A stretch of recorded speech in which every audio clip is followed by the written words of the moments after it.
đời dạy con phải sống khôn ngoan, nhưng Chúa dạy con phải sống thật thà.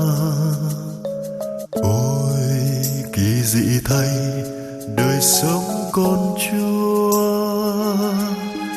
Người đời dạy con tin vào quyền lực, nhưng Chúa dạy con tin vào tình thương. Ôi kỳ dị thay đời con Chúa trời. Xin cho con tin vào tình Chúa mà dẫn bước đời con. Xin cho con tin vào tình Chúa mà đánh liều đời con. Xin cho con tin vào tình Chúa mà dẫn bước đời con. Xin cho con tin vào tình Chúa mà đánh liều đời con. Người đời dạy con nắm giữ thật chặt, nhưng Chúa dạy con phát hết cho người. Ôi kỳ dị thay đời sống con Chúa.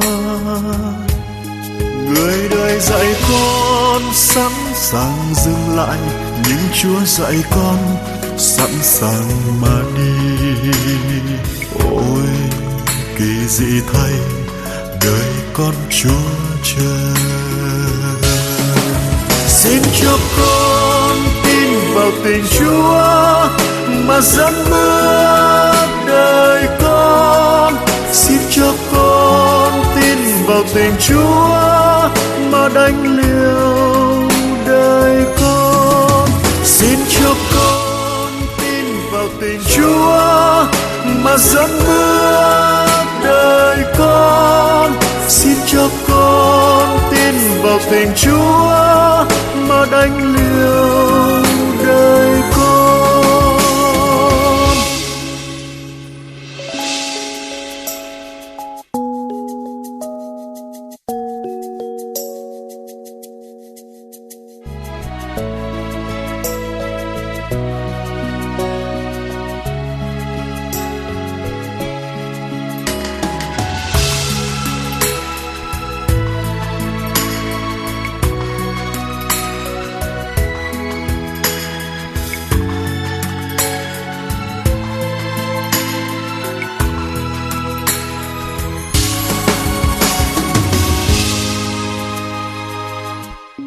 Người đời dạy con sống vì hiện tại, nhưng Chúa dạy con sống vì ngày mai. Ôi kỳ dị thay đời con Chúa trời.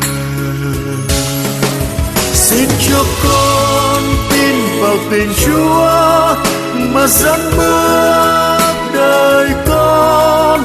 Xin cho con tin vào tình Chúa mà đánh liều đời con. Xin cho con tin vào tình Chúa mà dẫn bước đời con. Xin cho con tin vào tình Chúa mà đánh liều